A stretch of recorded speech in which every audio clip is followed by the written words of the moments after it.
أعوذ بالله من الشيطان الرجيم فلما تراءت الجمعان قال أصحاب موسى إنا لمدركون قال كلا إن معي ربي سيهدين. അള്ളാഹുവിൻ്റെ സത്യവിശ്വാസികളായ അടിമകളെ, അടിയാത്തികളെ, അവൻ്റെ വിധിയും വിലക്കും നിയമനിർദ്ദേശങ്ങളും ജീവിതത്തിൻ്റെ എല്ലാ മേഖലകളിലും കഴിവിൻ്റെ പരമാവധി കാത്തുസൂക്ഷിച്ച് തഖ്വയുള്ള മുഅ്മിനുകളായി മുഅ്മിനത്തുകളായി ജീവിക്കണേ എന്ന് സ്വന്തത്തോടും നിങ്ങളോടും വസിയത്ത് ചെയ്യുകയാണ്. നശ്വരമായ ഈ ലോക ജീവിതത്തിൻ്റെ ഓരോ നോക്കുകൾക്കും വാക്കുകൾക്കും അള്ളാഹുവിൻ്റെ കോടതിയിൽ ഉത്തരം പറയേണ്ടതുണ്ടെന്നും നാളിതുവരെ സമ്പാദിച്ച സമ്പാദ്യങ്ങൾക്കോ സന്താനങ്ങൾക്കോ സ്നേഹബന്ധങ്ങൾക്കോ സ്ഥാനമാനങ്ങൾക്കോ സമൂഹങ്ങൾക്കോ സംഘടനകൾക്കോ സൽപ്പേരുകൾക്കോ അള്ളാഹുവിൻ്റെ കോടതിയിൽ നമ്മെ തുണക്കുവാനോ നമുക്ക് വേണ്ടി ശുപാർശ ചെയ്യുവാനോ നമ്മുടെ തെറ്റുകുറ്റങ്ങൾ ഏറ്റെടുക്കുവാനോ സാധിക്കുകയില്ല എന്നും സ്നേഹത്തിൻ്റെ ഭാഷയിൽ എന്നെയും നിങ്ങളെയും ഉണർത്തുകയാണ്, ഓർമ്മിപ്പിക്കുകയാണ്. പല സ്ഥലങ്ങളും സമയങ്ങളും സന്ദർഭങ്ങളുമെല്ലാം നമ്മളോട് പലതും സംസാരിക്കുകയും പലതും പറഞ്ഞു തരികയും പലതും ഉപദേശിക്കുകയും ചെയ്യും. ഇന്ന് മുഹറം 10 മുഹറം 10 നമ്മളോട് എന്തൊക്കെയോ പറയാനുണ്ട്, എന്തൊക്കെയോ സംസാരിക്കാനുണ്ട്, എന്തൊക്കെയോ ഉപദേശിക്കാനുണ്ട്. നമുക്ക് തരാൻ എത്രയോ ഉപദേശങ്ങൾ മുഹറം 10 കയ്യിലുണ്ട്. വളരെ സുപ്രധാനമായ 2 ചരിത്ര സംഭവങ്ങൾ, ഒന്ന് സന്തോഷത്തിൻ്റെതും ഒന്ന് ദുഃഖത്തിൻ്റെതുമായ നടന്ന ഒരു ദിവസമാണ് മുഹറം 10. ഞാൻ തുടക്കത്തിൽ ഓതി വെച്ച ആയത്ത് സൂചിപ്പിക്കുന്നത് പോലെ മഹാനായ മൂസാ നബി അലൈഹി സ്വലാത്തു വസ്സലാമിനെയും അദ്ദേഹത്തിൻ്റെ കൂടെയുള്ള വിശ്വാസികളെയും കടലിൽ പുലർത്തിക്കൊണ്ട് അല്ലാഹു സുബ്ഹാനഹു വ തആല രക്ഷപ്പെടുത്തിയ ഒരു ദിവസമാണ് മുഹറം 10. അതോടൊപ്പം തന്നെ പ്രവാചകൻ സല്ലല്ലാഹു അലൈഹി വസല്ലമയുടെ പൗത്രനായ ഹുസൈൻ റളിയല്ലാഹു അൻഹു അതിക്രൂരമായി കൊല്ലപ്പെടുകയും അംഗവിച്ഛേദം നടത്തപ്പെടുകയും അപമാനിക്കപ്പെടുകയും ചെയ്ത ഒരു ദിവസം കൂടിയാണ് മുഹറം 10 എന്ന് ചരിത്രം പരിശോധിച്ചാൽ നമുക്ക് മനസ്സിലാവും. ഇവിടെ മൂസാ നബി അലൈഹി സ്വലാത്തു വസ്സലാമിൻ്റെ ചരിത്രം നമ്മൾ പറയുമ്പോൾ അവരെങ്ങനെയാണ് ഈജിപ്തിലെത്തിയത്? ഇസ്രായേലി സന്തതികൾ എന്ന് പറഞ്ഞാൽ യാക്കൂബ് നബി അലൈഹി സ്വലാത്തു വസ്സലാമിൻ്റെ മക്കളാണല്ലോ. നമ്മൾ ഒരുപാട് തവണ ഈ മിമ്പറിൽ തന്നെ വിശദീകരിച്ചതാണ്. ഇബ്രാഹിം നബിയുടെ 1ാമത്തെ ഭാര്യയിലുണ്ടായ 2ാമത്തെ മകനായ ഇസ്ഹാഖ് നബി അലൈഹി സ്വലാത്തു വസ്സലാമിൻ്റെ മകനായ യാക്കൂബ് നബിയുടെ വംശപരമ്പരയാണ് ഇസ്രായേൽ സന്തതികൾ. ഇബ്രാഹിം നബിയുടെ 2ാമത്തെ ഭാര്യയായ ഹാജറ ബീവിയിൽ ഉണ്ടായ 1ാമത്തെ മകനായ ഇസ്മായിൽ അലൈഹി സ്വലാത്തു വസ്സലാമിനുണ്ടായതാണ് അറബ് വംശജർ, അറബി പരമ്പര, ജസീറത്തുൽ അറബിലുള്ള ജനപദം. ദുൽഹജ്ജ് മാസം നമ്മൾ മുഴുവൻ ഇസ്മായിൽ അലൈഹി സ്വലാത്തു വസ്സലാമിന്റെയും ഹാജറ ബീവിയുടെയും ചരിത്രമാണ് പറഞ്ഞത്. എന്നാൽ ദുൽഹജ്ജിന്റെ തൊട്ടിപ്പുറത്തെ മാസം മുഹറം എത്തുമ്പോൾ അതിന്റെ കണ്ടിന്യൂറ്റി തന്നെയാണ് നമുക്ക് പറയാനുള്ളത്. നമുക്ക് സംസാരിക്കാനുള്ളത് ഇസ്ഹാഖ് അലൈഹി സ്വലാത്തു വസ്സലാമിന്റെ പൗത്രന്മാരായ ഇസ്രായേലി സന്തതികളുടെ ചരിത്രത്തെക്കുറിച്ചാണ്. അവരെങ്ങനെയാണ് ഈജിപ്തിലെത്തിയത്? ഇബ്രാഹിം അലൈഹി സ്വലാത്തു വസ്സലാം എവിടേക്കാണ്, അദ്ദേഹത്തിന്റെ സ്വന്തം നാട് എവിടെയാണ്? നമുക്കറിയാം, ഇറാഖിലെ ബാബിലോണിലെ ഉർപ്പട്ടണത്തിലാണ് ഇബ്രാഹിം അലൈഹി സ്വലാത്തു വസ്സലാം ജനിക്കുന്നത്. പിന്നീട് അവിടെയുണ്ടായ അതിമാരകമായ പീഡനങ്ങൾ കഴിഞ്ഞ് ഇബ്രാഹിം നബി ഹിജ്റ പോവുകയായിരുന്നു. നമ്മളൊരു നാട്ടിൽ നിന്ന് മറ്റൊരു നാട്ടിലേക്ക് ഹിജ്റ പോയി കഴിഞ്ഞാൽ നമ്മൾ എവിടേക്കാണോ ഹിജ്റ പോകുന്നത് പിന്നീട് അതാണ് നമ്മുടെ നാട്. ആ നാട്ടിൽ നിന്ന് തിരിച്ച് സ്ഥിരവാസത്തിന് വേണ്ടിയിട്ട് പഴയ നാട്ടിലേക്ക് തിരിച്ചു വരുന്ന പ്രശ്നമില്ല. ആ നാട് എത്ര ശരിയായാലും ശരി. അതുകൊണ്ടാണ് മക്കം ഫതഹിന് ശേഷം മക്ക ഇസ്ലാമിന്റെ കീഴിലേക്ക് വന്നപ്പോഴും റസൂലുള്ളാഹി സ്വല്ലല്ലാഹി അലൈഹി വസല്ലം മദീനയിൽ നിന്ന് മക്കയിലേക്ക് തിരിച്ചു വരാതെ മദീനയിൽ തന്നെ ജീവിച്ചത്. അദ്ദേഹത്തിന്റെ കൂടെ ഉണ്ടായിരുന്ന സഹാബികൾ മുഴുവൻ, ആ കാലഘട്ടത്തിൽ മുഹാജിറുകളായി പോയിരുന്ന സഹാബികൾ മുഴുവൻ മദീനയിൽ ജീവിച്ചു മരിച്ചത് അതുകൊണ്ടാണ്. എങ്ങനെയാണ് ഇബ്രാഹിം നബിയുടെ സന്തതികൾ ഈജിപ്തിലേക്ക് എത്തിയതെന്ന് ചോദിച്ചാൽ പരിശുദ്ധ ഖുർആനിൽ സൂറത്ത് യൂസുഫ് കൂടെ വായിച്ചാൽ മതി. ആ ചരിത്രം ഞാനിവിടെ വിവരിക്കുന്നില്ല.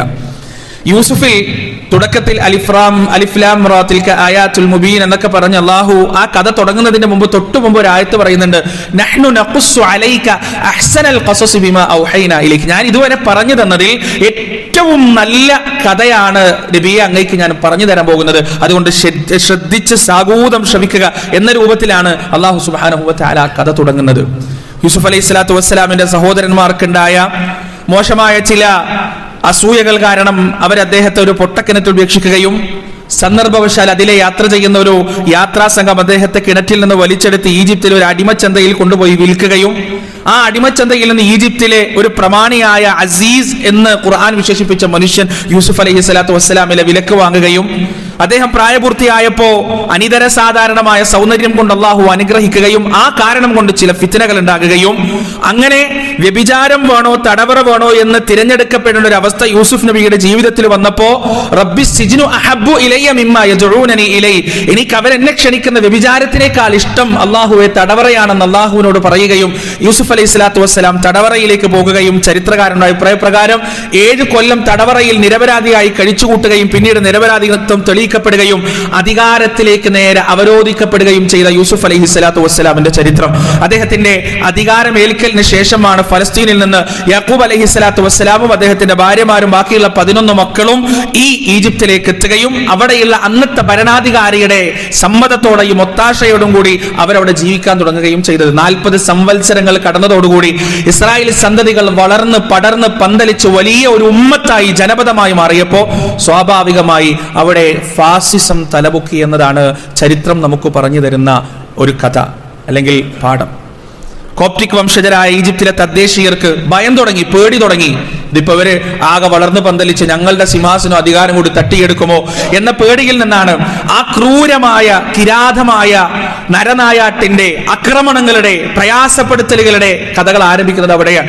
പരിശുദ്ധ ഖുർആനിൽ പല സ്ഥലങ്ങളിലായി അല്ലാഹു സുബ്ഹാനഹു വ തആല പറഞ്ഞു തന്ന ഇസ്രായേലി സന്തതികൾ അനുഭവിച്ച പീഡനങ്ങളിൽ ഏറ്റവും വലിയ പീഡനം അല്ലാഹു പറയുന്നു, വഇദ് നജ്ജൈനാകും മിൻ ആലി ഫിർഔന യസൂമൂനകും സൂഅൽ അദാബ് യുദബ്ബിഹൂന അബ്നാഅകും വയസ്തഹ്യൂന നിസാഅകും വഫീ ദാലികും ബലാഉം മിർ റബ്ബികും അദീം. ഫിർഔനിന്റെ ശിക്ഷകളിൽ നിന്ന് ഏറ്റവും ഭയാനകമായ ഏറ്റവും മോശമായ ശിക്ഷയായ ആൺകുട്ടികളെ കൊന്നുകളയുക, പെൺകുട്ടികളെ ജീവിക്കാൻ സമ്മതിക്കുക എന്ന ശിക്ഷയിൽ നിന്ന് അവനാണ് നിങ്ങളെ രക്ഷപ്പെടുത്തിയത്. ബലാഉം മിർ റബ്ബികും അദീം, നിങ്ങളുടെ രക്ഷിതാവിൽ നിന്നുള്ള വല്ലാത്തൊരു പരീക്ഷണമായിരുന്നു അത്. ഫിർഔൻ സ്വീകരിച്ചൊരു രീതി അതായിരുന്നു. പ്രിയപ്പെട്ടവരെ, ഏത് കാലഘട്ടത്തിലും ഫാസിസത്തിന് അതിൻ്റെതായ ഒരു ലൈൻ ഉണ്ട് എന്ന് കൃത്യമായി നമുക്ക് മനസ്സിലാക്കാൻ സാധിക്കും. ചില സ്ഥലങ്ങളിൽ അത് പുരുഷന്മാരെ ആൺകുട്ടികളെയാണ് കൊന്നുകളഞ്ഞതെങ്കിൽ ചില സ്ഥലങ്ങളിൽ അത് സ്ത്രീകളെ തെരഞ്ഞുപിടിച്ച് ബലാത്സംഗം ചെയ്യുന്ന, സ്ത്രീകളെ ആക്രമിക്കുന്ന, സ്ത്രീകളെ തെരുവിലൂടെ നഗ്നരായി നടത്തുന്ന, സ്ത്രീകൾക്ക് നേരെ ആക്രമണങ്ങൾ അഴിച്ചുവിടുന്ന രീതിയാണ് ചില സ്ഥലങ്ങളിൽ അത് സ്വീകരിച്ചിട്ടുണ്ടാവും. ഓരോ കാലഘട്ടത്തിലും ഫാസിസത്തിന് അതിൻ്റെതായ പ്രത്യേകമായ ഒരു പെക്യുലിയാരിറ്റി ഉള്ളതായി നമുക്ക് കാണാൻ കഴിയും. അത് ഫിർഔനിന്റെ കാലഘട്ടത്തിലും ഉണ്ടായിരുന്നു. പിന്നീട് കടന്നു വന്ന ഫാസിസ്റ്റുകൾ, ജർമ്മനിയിലെ ഹിറ്റ്ലർ ആയാലും അതിനുശേഷം റഷ്യയിലെ സ്റ്റാലിൻ ആയാലും ആ കാലഘട്ടത്തിൽ ജർമ്മനിയുടെ കാലഘട്ടത്തിൽ ഉണ്ടായിരുന്ന മുസോളിനി ആയാലും ഇവരെല്ലാം പ്രത്യേകമായി സ്വീകരിച്ച പീഡനമുറകളുടെ ഭീകരമായ കഥകൾ ചരിത്ര താളുകൾ നമുക്ക് പറഞ്ഞു തരുന്നുണ്ട്. ഇവിടെ ഇത്രയും ഭയാനകമായ അക്രമങ്ങൾ അടിച്ചുവിടുന്ന ഫിർഔനിന്റെ ആ ഒരു കാലഘട്ടത്തിന്റെ ഭീകരാന്തരീക്ഷം മനസ്സിലാക്കണമെങ്കിൽ അല്ലാഹു സുബ്ഹാനഹു വ തആല മൂസാ നബി അലൈഹി സ്വലാത്തു വസ്സലാമിന് പറഞ്ഞു കൊടുക്കുന്ന ചില കഥയുണ്ട്.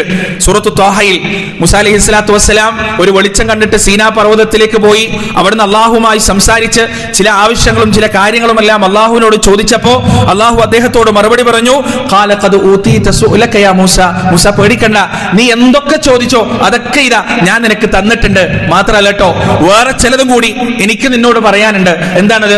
വലഖദ് മനന്നാ അലൈക മറത്തൻ ഉഖ്റാ, ഈ സന്ദർഭത്തിൽ മാത്രമല്ല മൂസ, മറ്റൊരവസരത്തിലും കൂടി ഞാൻ നിന്നെ ചേർത്ത് വെച്ചിട്ടുണ്ട്. നിനക്ക് ഞാൻ സംരക്ഷണം നൽകിയിട്ടുണ്ട്, നിനക്ക് ഞാൻ നിർഭയത്വം നൽകിയിട്ടുണ്ട്. ഏതാണ് ആ സന്ദർഭം?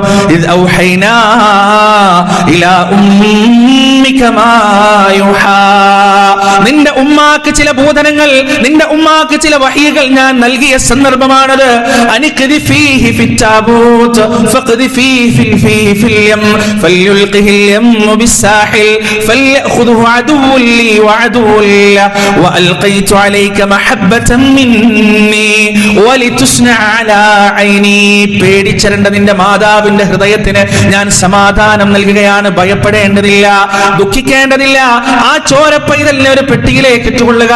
എന്നിട്ട് ആ പെട്ടിയൊന്നും ചിന്തിക്കാതെയാക്കും നിന്റെ മുന്നിൽ ഒഴുകുന്ന നദിയിലേക്ക് ഇട്ടുകൊള്ളുക.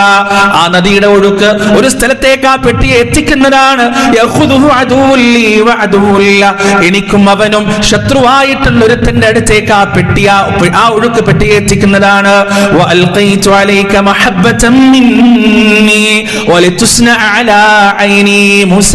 എന്റെ സ്നേഹം നിനക്ക് ഞാൻ നൽകുന്നതിന് വേണ്ടി, എന്റെ കൺമുന്നിലായി, എന്റെ കൺവട്ടത്തായി, എന്റെ സംരക്ഷണത്തിലായി നിന്നെ ഞാൻ വളർത്തി കൊണ്ടുവരുന്നതിനും വേണ്ടിയാണ് മൂസ.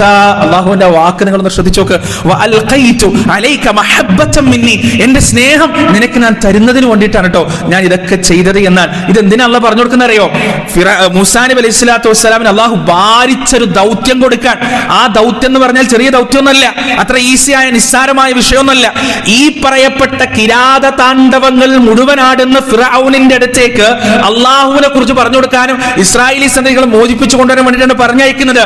അപ്പോ അള്ളാഹ് പറഞ്ഞു കൊടുക്കാണ്, മൂസ പേടിക്കേണ്ട, ഇതിനേക്കാൾ ഭീകരമായ ഒരു അവസ്ഥയിൽ നിന്ന് വളരെ സുഖമായി കൊണ്ട് ഞാൻ നിന്നെ ഊരിയെടുത്ത് കൊണ്ടുവന്നിട്ടുണ്ട്. അതുകൊണ്ട് ഒരു പേടിയും വേണ്ട, ഒരു ഭയപ്പാടും വേണ്ട എന്ന് പറഞ്ഞ് അള്ളാഹു സുബ്ഹാനഹു വ തആല മൂസാ നബി അലൈഹി സ്വലാത്തു വസ്സലാമിനെ പറഞ്ഞയക്കാൻ. പ്രിയപ്പെട്ടവർ, അവിടെ മൂസാ നബിയെ പറഞ്ഞയക്കുമ്പോ അള്ളാഹു ഫാസിസ്റ്റുകളോട്, ധിക്കാരികളായ ഭരണാധികാരികളോട്, അഹങ്കാരികളായ ഭരണം കൈയാളുന്നവരോട് ഏത് രീതിയിൽ സംവദിക്കണമെന്ന് വളരെ കൃത്യമായി അള്ളാഹു സുബ്ഹാനഹു വ തആല അതിലൂടെ നമുക്ക് പറഞ്ഞു തന്നിട്ടുണ്ട്. എന്താ മൂസാ നബിയോട് പറഞ്ഞത്? മൂസ പോയിട്ട് വാളെടുത്ത് വിപ്ലവം ഉണ്ടാക്ക്. 2 വർത്താനം അവനോട് പോയിട്ട് പറയും, എത്ര ഇസ്രായേലി ആൺകുഞ്ഞുങ്ങളെയാണ് അവൻ കൊന്നു കളഞ്ഞിട്ടുള്ളത്. വെറുതെ വിടണ്ട, നിന്റെ കൂടെ ഞാനുണ്ട്, ധൈര്യത്തിൽ പോയിക്കോ, ഒരു പേടിയും വേണ്ട എന്നാണോ അള്ളാഹു പറഞ്ഞത്? അല്ല. പിന്നെ റബ്ബ് പറഞ്ഞത് എന്താണ്?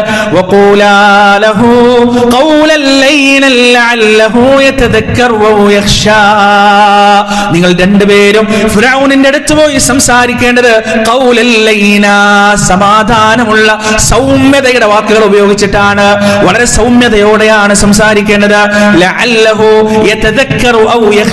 അവൻ ഓർമ്മ വന്നേക്കാം ചില കാര്യങ്ങൾ, അല്ലെങ്കിൽ അവൻ ഭയപ്പെട്ട് പിന്മാറിയേക്കാം. പ്രിയപ്പെട്ടവരെ, ഒരു മനുഷ്യൻ എത്ര വലിയ കുറ്റവാളിയാണെങ്കിലും അവനെ ആജീവനാന്തമുള്ള കുറ്റവാളിയായി ചാപ്പ കുത്താൻ ഒരാൾക്കും അധികാരമില്ല. ശരിക്കും മനസ്സിലാക്കേണ്ട ഒരു വിഷയമാണത്. നമ്മള് ഫാസിസ്റ്റുകളോട് സംവദിക്കണം, ഫാസിസ്റ്റുകളോട് സംസാരിക്കണം എന്നൊക്കെ പറയുമ്പോൾ ചില ആളുകൾക്ക് ഇങ്ങോട്ട് അടിമുതൽ മുടിവരെ വല്ലാത്ത ഹാലടക്കാണ്. അവരോട് സംവദിച്ചിട്ട് എന്താണ് കാര്യം? കുത്താൻ വരുന്ന പോത്തിനോട് വേദോദിട്ട് എന്താണ് കാര്യം? കുത്താൻ വരുന്ന പോത്തിനോടായാലും കുത്താൻ വരാത്ത പോത്തിനോടായാലും വേദോദിട്ട് കാര്യമില്ല. പക്ഷെ കുത്താൻ വരുന്നത് മനുഷ്യനാണെങ്കിൽ വേദമോത്ത് കൊണ്ട് ചില ഉപകാരങ്ങൾ ഉണ്ടാവും എന്നാണ് പരിശുദ്ധ ഖുർആൻ നമുക്ക് പഠിപ്പിച്ചു തരുന്നത്.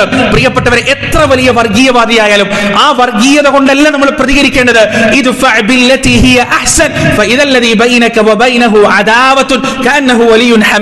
തിന്മയെ നീ എങ്ങനെയാണ് തടയേണ്ടത്? അതേ തിന്മ ഉപയോഗിച്ചിട്ടല്ല. ഒരുത്തൻ വർഗീയ മുദ്രാവാക്യങ്ങൾ വിളിക്കുമ്പോ അതേ മുദ്രാവാക്യങ്ങൾ വിളിച്ചിട്ടല്ല നമ്മൾ തിരിച്ചടിക്കേണ്ടത്. ചില ആളുകൾ വർഗീയ കോമരങ്ങൾ, വർഗീയ അഴിഞ്ഞാട്ടങ്ങൾ നടത്തുമ്പോൾ അതിനെതിരെ നമ്മൾ പ്രതിഷേധങ്ങൾ നടത്തേണ്ടത്, അതിനെതിരെ നമ്മൾ റാലികൾ നടത്തേണ്ടത്, അതിനെതിരെ നമ്മൾ സംസാരിക്കേണ്ടത് അതേ വർഗീയതയുടെ നാണയങ്ങൾ ഉപയോഗിച്ചിട്ടല്ല. മറിച്ച് ഖുർആൻ പറയുന്നത് എന്താണ്? സംയമനത്തിന്റെ, വിവേകത്തിന്റെ, പക്വതയുടെ, നിയമത്തിന്റെ പോരാട്ടങ്ങളാണ് യഥാർത്ഥത്തിൽ ആ വഴിയിൽ ഉണ്ടാകേണ്ടത്. ഇസ്രായേലി സന്തതികളിലെ ആൺകുട്ടികളെ ക്രൂരമായി കൊന്നുകളയുന്ന മനുഷ്യന്റെ മുന്നിൽ പോയിട്ട് അല്ല പറയുന്നത് ആക്രോശിക്കാനല്ല, യുദ്ധത്തിന് വെല്ലുവിളിക്കാനല്ല. സൗമ്യതയുടെ വർത്തമാനങ്ങൾ നിന്റെ ഭാഗത്തുനിന്നുണ്ടാവണം. മുസ്ലിം ഉമ്മത്തിനെ സംബന്ധിച്ചിടത്തോളം പ്രിയപ്പെട്ടവരെ, വർഗീയത പാടില്ല എന്ന് പറയുന്നത് ആരെങ്കിലും ബോധിപ്പിക്കാനോ അല്ലെങ്കിൽ എവിടെന്നെങ്കിലും കയ്യടി കിട്ടാനെന്നല്ല. അത് നമ്മുടെ ആദർശമാണ്. റസൂലുള്ളാഹി സ്വല്ലല്ലാഹി അലൈഹി വസല്ലം പഠിപ്പിച്ചു തന്ന ആദർശമാണ്. വർഗീയതയ്ക്ക് വേണ്ടി പറയുന്നവൻ, അതിനുവേണ്ടി കൊല്ലപ്പെടുന്നവൻ, അതിനുവേണ്ടി കൊല്ലുന്നവൻ, അതിനുവേണ്ടി പ്രവർത്തിക്കുന്നവൻ നമ്മിൽപ്പെട്ടവനല്ല എന്ന പ്രവാചകൻ സ്വല്ലല്ലാഹി അലൈഹി വസല്ലമയുടെ അധ്യാപനം. വർഗീയതയ്ക്ക് വേണ്ടി പണിയെടുക്കുന്നവൻ കിണറ്റിലേക്ക് വീണുപോയ ഒരു ഒട്ടകത്തിന്റെ വാല് പിടിച്ച് പൊക്കാൻ ശ്രമിക്കുന്നവനെ പോലെയാണ് എന്ന റസൂലുള്ളാഹി സ്വല്ലല്ലാഹു അലൈഹി വസല്ലമയുടെ അധ്യാപനം. അതുകൊണ്ട് പ്രിയപ്പെട്ടവരെ, മൂസാ നബി അലൈഹി സ്വലാത്തു വസ്സലാമിന്റെ ചരിത്രം നമ്മൾ പറയുമ്പോൾ ഫിർഔനിന്റെ അടുത്തേക്ക് ധിക്കാരിയായ, അഹങ്കാരിയായ, അന റബ്ബുകുമുൽ അഅല, ഞാനാണ് നിങ്ങളുടെ ഉന്നതനായ രക്ഷിതാവെന്ന് ആക്രോശിച്ച, അഹങ്കരിച്ച ഫറോവയുടെ മുന്നിൽ പോലും സൗമ്യതയുടെ വർത്തമാനങ്ങൾ കൊണ്ട് തുടങ്ങണേ എന്ന് അല്ലാഹു സുബ്ഹാനഹു വ തആല മൂസാ നബി അലൈഹി സ്വലാത്തു വസ്സലാമിനെയും ഹാറൂൻ നബിയെയും ഉപദേശിച്ചു എന്നതാണ്. ഈ ഉപദേശം ഇന്നും പ്രസക്തമാണ്. സംസാരിക്കാൻ ആരും സംസാരിക്കുന്നതിൽ നിന്ന് ഒഴിവാകുന്നവരല്ല. താർത്താരികളുടെ ചരിത്രം നമുക്കറിയില്ല പ്രിയപ്പെട്ടവരെ. ഇബ്നു തൈമിയുടെ കാലഘട്ടത്തിലേക്ക് ലക്ഷക്കണക്കിന് മുസ്ലിം ഉമ്മത്തിൽപ്പെട്ട ആണിനെയും പെണ്ണിനെയും ക്രൂരമായി കൊന്നുകളഞ്ഞ താർത്താരികളുടെ ചരിത്രം, ബഗ്ദാദിലെ നൂറുകണക്കിന് വർഷങ്ങളുടെ പ്രയത്നം കൊണ്ട് മുസ്ലിം മുസ്ലിം ഉമ്മത്ത് പടുത്തുയർത്തിയ ഒരു ചരിത്ര പുസ്തകം, ആ ഒരു വലിയ ലൈബ്രറി, അത് മുഴുവൻ ആ പുസ്തകങ്ങൾ കൊള്ളയടിച്ചിട്ട് നദിയിലേക്ക് ഒഴുക്കി. നദിയുടെ വെള്ളം പോലും കറുപ്പായി പോയ താർത്താരികളുടെ അക്രമം അവസാനിച്ചത് എങ്ങനെയെന്നറിയോ? മുസ്ലിങ്ങൾ സൈന്യശക്തി സംഭരിച്ചുകൊണ്ട് തിരിച്ചടിച്ചതുകൊണ്ടല്ല, അതേ താർത്താരികളിൽ നിന്ന് ചില ദാഇമാരുടെ പ്രവർത്തനങ്ങൾ കാരണം ചില ആളുകൾ ഇസ്ലാം സ്വീകരിക്കുകയും എന്നിട്ട് അപ്പുറത്തുള്ള താർത്താരികളോട് ഇനി തൊട്ടുപോകരുത് ഞങ്ങളുടെ സഹോദരങ്ങളെ എന്ന് അവർ തന്നെ പറയുകയും ചെയ്ത ചരിത്രമാണ് നമുക്ക് പഠിക്കാൻ സാധിക്കുക. ഇവിടെ സംവാദത്തിന്റെ, ഡയലോഗുകളുടെ സാധ്യത ഒരിക്കലും അവസാനിക്കുന്നില്ല എന്ന ചരിത്രമാണ് മൂസാ നബി അലൈഹി സ്വലാത്തു വസ്സലാമിന്റെ ചരിത്രത്തിൽ നിന്ന് അല്ലാഹു സുബ്ഹാനഹു വ തആല നമുക്ക് പഠിപ്പിച്ചിരുന്നത്. ഇനി ഈ നല്ല രീതിയിലൊക്കെ സംസാരിച്ചു, പ്രയത്നിച്ചു, പരിശ്രമിച്ചു, പ്രവർത്തിച്ചു, പ്രബോധനം നടത്തി, എന്നിട്ടും നന്നാകുന്നില്ല. അപ്പൊ എന്താ പണി? നന്നാവുന്നില്ലെങ്കിൽ എന്താ പണി? ഗറില്ല യുദ്ധം നടച്ച, ഒളിപ്പോരാട്ടം നടച്ച അല്ല. മൂസാ നബിയോട് അല്ലാഹ് പറഞ്ഞത് എന്താണ്? ഫിറഔൻ നന്നാവുന്നില്ല. ഇത്രയൊക്കെ ദൃഷ്ടാന്തങ്ങൾ കാണിച്ചു കൊടുത്തും ഫിറഔന്റെ ജീവിതത്തിൽ ഒരു മാറ്റവും ഇല്ല. എന്താ മൂസാ അലൈഹി സ്വലാത്തു വസ്സലാമിനോട് അല്ലാഹു പറഞ്ഞത്? മൂസാ, ഇനി രക്ഷപ്പെടാനുള്ള സമയമാണ്, ഇനി ഹിജ്റക്കുള്ള സമയമാണ്. സുമയ്യ റളിയല്ലാഹു അൻഹയുടെ ഗുഹ്യസ്ഥാനത്ത് കുന്തമെടുത്ത് കുത്തിക്കൊന്നിട്ട് ഒട്ടനേകം സ്വഹാബികളെ അതിക്രൂരമായി പീഡിപ്പിച്ചിട്ടും അല്ലാഹു സുബ്ഹാനഹു വ തആല അവസാനം റസൂലിന് കൊടുത്ത അനുമതി എന്താണ്? യുദ്ധം ചെയ്യാനാണോ? ഒളിപ്പോരാട്ടം നടത്താനാണോ? അല്ലല്ലോ. എന്തിനുള്ള അനുമതിയാണ് കൊടുത്തത് പ്രിയപ്പെട്ടവരെ? ആ നാട്ടിൽ നിന്ന് പലായനം ചെയ്യാനുള്ള അനുമതിയാണ്. നല്ലൊരു സൂര്യോദയമുള്ള നാടിനെ അന്വേഷിച്ച് പുറപ്പെടാനുള്ള അനുമതിയാണ് അല്ലാഹു സുബ്ഹാനഹു വ തആല കൊടുത്തത്. മൂസാ നബി അലൈഹി സ്വലാത്തു വസ്സലാം ചെയ്തത് അത് തന്നെയാണ്. അല്ലാഹു പറഞ്ഞു, പുറപ്പെടും മൂസ. മൂസാ നബി പുറപ്പെട്ടു. അല്ലാഹ് പറഞ്ഞ ദിക്കിലേക്ക് നടന്നു. എത്തിപ്പെട്ടത് ചെങ്കടലിന്റെ മുന്നിലാണ്. മൂസാ നബിയുടെ ആ പുറപ്പാടറിഞ്ഞ ഫിർഔൻ ഫഅത്ബഅഹും ഫിർഔന വജുനൂദഹു ബഗ്യൻ വഅദ്വാ, വൈരാഗ്യത്തോടെ, ശത്രുതയോടെ മൂസായെയും അദ്ദേഹത്തിന്റെ സമുദായത്തെയും കൊന്ന് കൊലവിളിക്കുന്നതിന് വേണ്ടി ഫിർഔനും പടയാളികളും ഇറങ്ങിത്തിരിച്ചു. സൂറത്തുൽ ഖസസിൽ അല്ലാഹു സുബ്ഹാനഹു വ തആല ആ ഒരു രംഗമാണ് വിവരിക്കുന്നത്. അവർ രണ്ട് കൂട്ടരും തമ്മിൽ കണ്ടുമുട്ടി. ഓടിമാറാനോ കുതറിമാറാനോ ഒരു അവസരവും ഇല്ലാത്ത രൂപത്തിൽ മൂസാ നബി അലൈഹി സ്വലാത്തു വസ്സലാമിന്റെ സമുദായവും അദ്ദേഹവും കുടുങ്ങി. അവിടെ അവർ പറഞ്ഞ ചില വർത്തമാനങ്ങളും അവരെ തിരുത്തിക്കൊണ്ട് മൂസാ നബി പറഞ്ഞ ചില വർത്തമാനങ്ങളുമാണ് അല്ലാഹു വല്ലാത്ത വൈകാരികതയോടെ നമുക്ക് വിശദീകരിച്ചിരുന്നത്. എന്താണ് അല്ലാഹു പറയുന്നത്?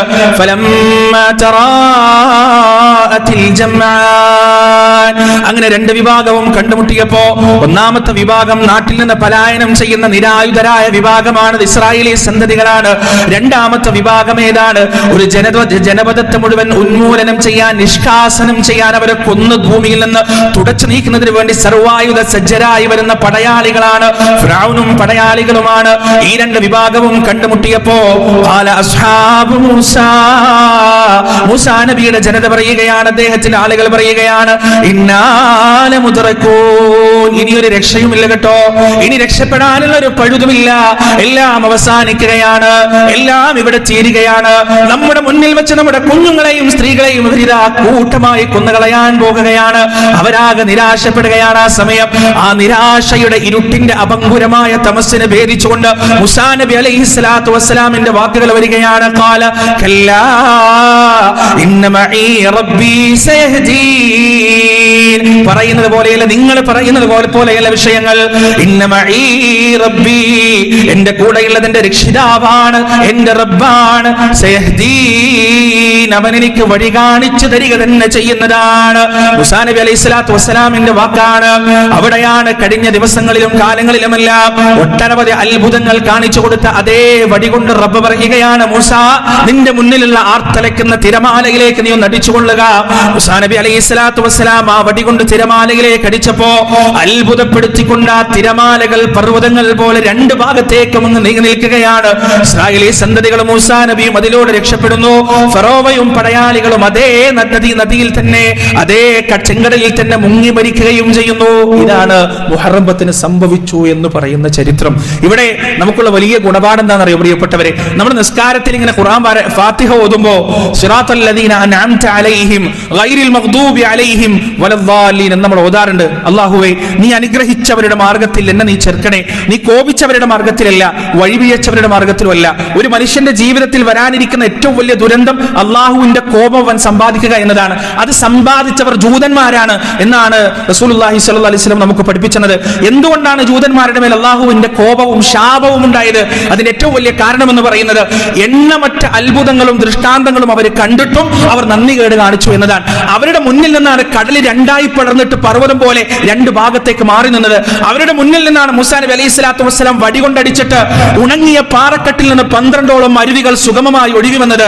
അവരുടെ കൺമുന്നിലേക്കാണ് മണ്ണും സൽവയും ഇറക്കപ്പെട്ടത്. അവരുടെ കൺമുന്നിൽ വെച്ചാണ് ഫറോവയും പടയാളികളും മുക്കിക്കൊല്ലപ്പെട്ടത്. ഈ പറയുന്ന ദൃഷ്ടാന്തങ്ങൾ മുഴുവനും കണ്ടിട്ടും അവർ ചെയ്ത ചില ചെയ്തികൾ എന്താ അറിയോ? പരിശുദ്ധ ഖുർആൻ അല്ലാഹു പറയുന്നുണ്ട്, യസ്അലുക അഹ്ലുൽ കിതാബ് അൻ തുനസ്സില അലൈഹിം കിതാബൻ മിനസ് സമാ. ആ കിതാബ് അഹ്ലി കിതാബിന്റെ ആളുകൾ, വേദഗ്രന്ഥത്തിന്റെ ആളുകൾ നിന്നോട് ആകാശത്ത് നിന്ന് ചില കാര്യങ്ങൾ ഇറക്കി തരണം എന്ന് നിന്നോട് പറയുന്നുണ്ട്. നീ വിഷമിക്കണ്ട, ദുഃഖിക്കൊന്നും വേണ്ട. ഫഖദ് സഅലു മൂസ അക്ബറ മിൻ ദാലിക്. അതിനേക്കാൾ വലുത് അവർ മൂസാനോട് പറഞ്ഞിട്ടുണ്ട്. എന്താ അവർ പറഞ്ഞറിയോ? അരീനല്ലാഹ ജഹ്റ. പടച്ചോനെവിടെ? അള്ളാനെ കാണിച്ച. ഈ കണ്ട അത്ഭുതങ്ങൾ മുഴുവനും കഴിഞ്ഞിട്ടാണ് ചോദിക്കുന്നത്, അള്ളാഹ് എവിടെ? പടച്ചോനെ കാണിച്ചാണ്. മാത്രമല്ല, മൂസാ നബി അലൈഹി സ്വലാത്തു വസ്സലാം തൗറാത്ത് സ്വീകരിക്കാൻ വേണ്ടി തൂർ സീനാ പർവ്വതത്തിലേക്ക് പോയപ്പോ ഇവർ സ്വർണം കൊണ്ടുണ്ടാക്കിയ കാളക്കുട്ടിയെ ദൈവമായി സ്വീകരിച്ചു. അതുപോലെ തന്നെ മൂസാ നബി അലൈഹി സ്വലാത്തു വസ്സലാമിലൂടെ അത്ഭുതങ്ങൾ മുഴുവനും കണ്ടിട്ട് യുദ്ധം ചെയ്യാൻ പറഞ്ഞപ്പോ ഇവരെന്താ പറഞ്ഞറിയോ? ഫദ്ഹബ അൻത വറബ്ബുക ഫഖാതില ഇന്നഹാ ഹുനാ ഖായിദൂൻ. നീ നിന്റെ പടച്ചോൻ വീട്ടിൽ യുദ്ധം ചെയ്തോ, ഞങ്ങൾ തൽക്കാലം വിടിരുന്നോളാം. ഈ നന്ദികേടുകൾ, ഈ ദൃഷ്ടാന്തങ്ങൾ മുഴുവനും കാണിച്ചു കൊടുത്തിട്ടും ഈ നന്ദികേടുകളെ കാണിച്ചത് കൊണ്ടാണ് ശിർക്കിലേക്കും ബിദ്അത്തിലേക്കും കുഫറിലേക്കും അവർ പോയത് കൊണ്ടാണ് അവർ അല്ലാഹുവിന്റെ ശാപകോപങ്ങൾക്ക് ഇരയായത് എന്ന് നമ്മൾ മനസ്സിലാക്കേണ്ടത്. പ്രിയപ്പെട്ടവരെ, നമ്മുടെ മുന്നിലും ഒരുപാട് ദൃഷ്ടാന്തങ്ങൾ റബ്ബ് സുബ്ഹാനഹു വ തആല കാണിച്ചു തന്നിട്ടുണ്ട്. അതൊക്കെ കണ്ടിട്ടും വീണ്ടും നന്ദികേട് കാണിക്കുന്ന ഒരവസ്ഥയിലേക്കാണ് നമ്മൾ പോകുന്നതെങ്കിൽ അല്ലാഹുവിന്റെ അദാബും ശാപവും കോപവും നമ്മയും വിട്ടുപോകുകയില്ല എന്ന സത്യം നമ്മൾ മനസ്സിലാക്കണം. രണ്ടാമതായി മുഹറം 10 ദിവസം നമ്മൾ മനസ്സിലാക്കേണ്ടത്, സമയം അതിക്രമിച്ചു പോയി, ഈ ചരിത്രം മുഴുവനായി പറയാൻ കഴിയുമോ എന്നറിയില്ല, കർബലയുടെ ചരിത്രമാണ്. മഹാനായ ഹുസൈൻ റളിയല്ലാഹു അൻഹു അതിക്രൂരമായി കൊല്ലപ്പെട്ട ചരിത്രമാണ്. ഏതായാലും ചുരുക്കിയ വിഷയം പറയാം. നമ്മൾ കഴിഞ്ഞ റമദാനിന്റെ തൊട്ടു മുമ്പുള്ള റമദാനിൽ ഈ മിഹ്റാബിൽ വെച്ച് കർബലയുടെ ചരിത്രം മുഴുവനായും പറഞ്ഞിട്ടുണ്ട്. അത് ആ യൂട്യൂബ് ചാനൽ നോക്കിയാൽ നിങ്ങൾക്ക് കിട്ടുന്നതാണ്, ലഭിക്കുന്നതാണ്. കൂടുതൽ ഡീറ്റെയിൽ ആയിട്ട് അറിയേണ്ടവർ അതൊന്ന് പരിശോധിക്കുക. ഏതായാലും ഇന്നത്തെ ദിവസം ഇത് വിശദീകരിക്കേണ്ടത് ഒരു ആവശ്യമാണ് എന്നതുകൊണ്ട് ചുരുക്കി ആ സംഭവം നമുക്ക് വിവരിക്കാം. മഹാനായ ഹുസൈൻ റളിയല്ലാഹു അൻഹുവിന്, അദ്ദേഹം മക്കയിലായിരുന്നപ്പോൾ അദ്ദേഹത്തിന് ഒരുപാട് കത്തുകൾ വരാൻ. എന്താണ് കത്തുകൾ? ഇറാഖിലേക്ക് വരാനാണ് കത്തുകൾ. എന്തിനാണ് വരേണ്ടത്? അവിടെ വന്നിട്ട് അധികാരം ഏറ്റെടുക്കണം. അതിനാണ് കത്തുകൾ മുഴുവൻ അയക്കുന്നത്. അക്കാലഘട്ടത്തിൽ മുആവിയ റളിയല്ലാഹു അൻഹുവിന്റെ മരണശേഷം യസീദ്, അദ്ദേഹമാണ് മുആവിയയുടെ മകൻ യസീദാണ് ഭരണം ഏറ്റെടുത്തിരിക്കുന്നത്. അദ്ദേഹത്തിന്റെ പകരമായി ഹുസൈൻ ഇബ്നു അലി റളിയല്ലാഹു അൻഹുവിനോട്, പ്രവാചകന്റെ പൗത്രനോട് അധികാരം ഏറ്റെടുക്കണമെന്ന് ആവശ്യപ്പെട്ടിട്ടാണ് കൂഫയിലേക്ക് വരാൻ വിളിക്കുന്നത്. അങ്ങനെ 2 ഒട്ടകങ്ങൾക്ക് ചുമക്കാൻ കഴിയുന്ന അത്രയും ഭാരത്തിലുള്ള കത്തുകൾ ഹുസൈൻ റളിയല്ലാഹു അൻഹുവിന് കിട്ടിയെന്നാണ് ചരിത്രം പറയുന്നത്. അങ്ങനെ അദ്ദേഹം കൂഫയിലേക്ക് പുറപ്പെട്ടു. പക്ഷേ കൂഫക്കാർ ഹുസൈൻ റളിയല്ലാഹു അൻഹുവിനെ ചതിച്ചു. അതിന്റെ ഇടയിൽ വലിയ ചരിത്രമുണ്ട്. മുസ്ലിം ഇബ്നു അഖീൽ എന്ന് പറയുന്ന അദ്ദേഹത്തിന്റെ ഒരു കസിനെ അവിടേക്ക് പറഞ്ഞയക്കുകയും അദ്ദേഹം കൊല്ലപ്പെട്ട ചരിത്രമൊക്കെ ഉണ്ട്. അതൊന്നും മുഴുവനായിട്ടും വിശദീകരിക്കാൻ ഈ മിമ്പറിൽ സമയം തികയില്ല. അതുകൊണ്ട് ചുരുക്കി പറയാം, കൂഫക്കാർ അക്ഷരാർത്ഥത്തിൽ ഹുസൈൻ റളിയല്ലാഹു അൻഹുവിനെ ചതിച്ചു. അദ്ദേഹം ക്രൂരമായി കർബലയുടെ മണ്ണിൽ വെച്ച് കൊല്ലപ്പെട്ടു എന്നതാണ്. അദ്ദേഹത്തിന്റെ തല അറുക്കപ്പെടുകയും ഒരു പാത്രത്തിൽ ആ തല ഇബ്നു സിയാദ് എന്ന് പറയുന്ന യസീദ് ഇബ്നു മുആവിയയുടെ അന്നത്തെ ഗവർണറുടെ അടുത്തേക്ക് കൊണ്ടുവരപ്പെടുകയും ചെയ്തു എന്നതാണ്. ഇവിടെ നമ്മൾ ഈ സമയത്തുള്ള ചരിത്രം പറയുമ്പോൾ ഒരുപാട് അഭിപ്രായ വ്യത്യാസങ്ങൾക്ക് സാധ്യതയുള്ള ഒരു സംഭവ വികാസമാണ് ഈ സമയത്തുള്ളത്. നമ്മൾ മനസ്സിലാക്കേണ്ടത്, മുആവിയ റളിയല്ലാഹു അൻഹുവിനെ ഒരു കാരണവശാലും കുറ്റം പറയാൻ നമുക്ക് അവകാശമില്ല. അദ്ദേഹം വഹി എഴുത്തുകാരനാണ്, അള്ളാഹുവിന്റെ റസൂലിന്റെ സ്വഹാബിയാണ്. അതുകൊണ്ട് അദ്ദേഹത്തെ കുറിച്ച് കുറ്റം പറയാൻ നമുക്ക് അവകാശമോ അർഹതയോ ഇല്ല, പാടില്ല, തെറ്റാൻ. അദ്ദേഹത്തിന്റെ മകനായ യസീദിനെയും നമുക്കൊരു കുറ്റവും പറയാൻ പാടുള്ളതല്ല. കാരണം ചില ഹദീസുകളിലൊക്കെ യസീദിനെ പരോക്ഷമായി സൂചിപ്പിക്കപ്പെട്ടിട്ടുണ്ട്. അള്ളാഹുവിന്റെ റസൂലിന്റെ അനുഗ്രഹം അദ്ദേഹത്തിന് ഉള്ളതായിട്ടൊക്കെ പറയപ്പെട്ടിട്ടുണ്ട്. അതുകൊണ്ട് യസീദിനെയും കുറ്റം പറയാൻ പാടുള്ളതല്ല. എന്നാൽ ചില ആളുകളൊക്കെ ധരിച്ചു വച്ചിരിക്കുന്നത് ഇബ്നു സിയാദിനെയും അതുപോലെ പറയാൻ പാടില്ല എന്നതാണ്. അത് തെറ്റാണ്. ഇബ്നു സിയാദ് 100% തെറ്റുകാരനാണ്. അദ്ദേഹത്തെ അഹ്ലുസ് സുന്നത്ത് വൽ ജമാഅത്തിന്റെ ആളുകൾ ഒരു തരത്തിലും നന്മയുള്ള ഒരാളായി പരിഗണിക്കുന്നില്ല എന്ന് നമ്മൾ മനസ്സിലാക്കുക. ഈ ഇബ്നു സിയാദാണ് ഹുസൈൻ റളിയല്ലാഹു അൻഹുവിന്റെ തലയ്ക്ക് പാത്രത്തിൽ കൊണ്ടുവരപ്പെട്ട തലക്ക് മുകളിൽ ഒരു വടിയെടുത്തുകൊണ്ട് വളരെ മോശമായ വർത്തമാനങ്ങൾ പറഞ്ഞ് അദ്ദേഹത്തിന്റെ തലയ്ക്ക് ഇങ്ങനെ അടിക്കുകയും അദ്ദേഹത്തെ കളിയാക്കുകയും ചെയ്തത്. ആ സമയത്താണ് ആ കൂട്ടത്തിലുണ്ടായിരുന്ന അനസ് ഇബ്നു മാലിക് റളിയല്ലാഹു അൻഹു, അദ്ദേഹം വൃദ്ധനായിരുന്നു ആ സമയം. അദ്ദേഹം സദസ്സിൽ ഉറക്കെ വിളിച്ചു പറഞ്ഞത്, നിങ്ങൾ ഇപ്പോൾ അപമാനിച്ചു കൊണ്ടിരിക്കുന്ന ഈ തലയുണ്ടല്ലോ, ഇതേ ശിരസിലേക്ക് പ്രവാചകൻ സല്ലല്ലാഹു അലൈഹി വസല്ലമ സ്നേഹ ചുംബനങ്ങൾ നൽകുന്നത് ഞാൻ എൻ്റെ കണ്ണുകൾ കൊണ്ട് കണ്ടിട്ടുണ്ട് എന്ന് ഈ പറയുന്ന അനസ് റളിയല്ലാഹു അൻഹു പറഞ്ഞതായിട്ടൊക്കെ ചരിത്രത്തിൽ നമുക്ക് കാണാൻ കഴിയും. പ്രിയപ്പെട്ടവരെ, ഇവിടെ ശിആയിസത്തിന്റെ ആവിർഭാവം എവിടെയാണ്? ഹിജ്റ 65-ലാണ് കർബല യുദ്ധം നടക്കുന്നത്. ഹിജ്റ 65 മുഹറം 10-നാണ് കർബല യുദ്ധം നടക്കുന്നത്.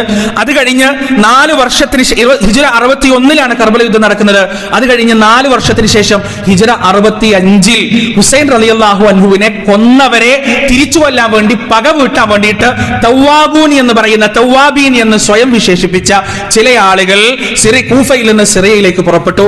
അങ്ങനെ കൂഫയിൽ നിന്ന് സിറിയയിലേക്കുള്ള വഴിയിൽ അവർ കർബലയിലെത്തിയപ്പോ അവിടുന്ന് അവർ ചില കോപ്പിലാട്ടികളൊക്കെ കാണിക്കാൻ തുടങ്ങി, സ്വന്തം ശരീരത്തിലേക്ക് അടിക്കാൻ തുടങ്ങി, ഉറക്കെ കരയാൻ തുടങ്ങി, സ്വന്തം ശരീരത്തിൽ മുറിവുണ്ടാക്കാൻ തുടങ്ങി. കാരണം എന്താണ്? അവർക്ക് അതിലുള്ള പ്രയാസമാണ്. വലിയൊരു തെറ്റാണ് അവർ ചെയ്തത്. അതിനേക്കാൾ വലിയ തെറ്റുകൊണ്ട് ഈ 21-ാം നൂറ്റാണ്ടിലും നിലനിൽക്കുന്ന വലിയ പാതകം അന്ന് അവിടെ തുടങ്ങാൻ. അതാണ് യഥാർത്ഥത്തിൽ മതപരമായി ആദർശപരമായിട്ടുള്ള ശിഈസത്തിന്റെ ആചാരങ്ങളുടെ തുടക്കമായി കണക്കാക്കപ്പെടുന്നത്. അവിടെ നിന്ന് അങ്ങോട്ട് പ്രിയപ്പെട്ടവരെ, ശിആയിസം ഒരുപാട് വളർന്നു പന്തലിച്ച് 3ഓളം പ്രധാനപ്പെട്ട സെക്റ്റുകളായി ശിആയിസം മാറി എന്നുള്ളതാണ്. അത് നമുക്ക് പരിശോധിച്ചാൽ കാണാൻ പറ്റും.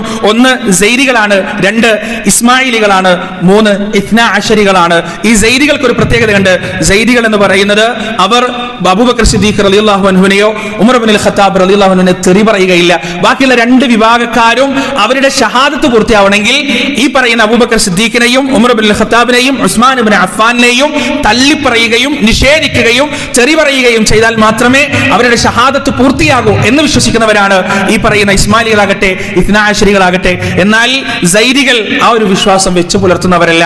ശിആയിസം ഇന്ന് ലോകത്ത് മുഴുവൻ പരന്നു കിടക്കുന്നുണ്ട്. നമ്മുടെ നാട്ടിലടക്കം ഇന്ന് ഓരോ ദിവസവും മുളച്ചു പൊങ്ങുന്ന പുതിയ പുതിയ ബിദ്അത്തുകളുടെ, പുതിയ പുതിയ അനാചാരങ്ങളുടെ പ്രഭവ കേന്ദ്രം എന്ന് പറയുന്നത് ശിആയിസമാണ് എന്ന് നമ്മൾ മനസ്സിലാക്കുക.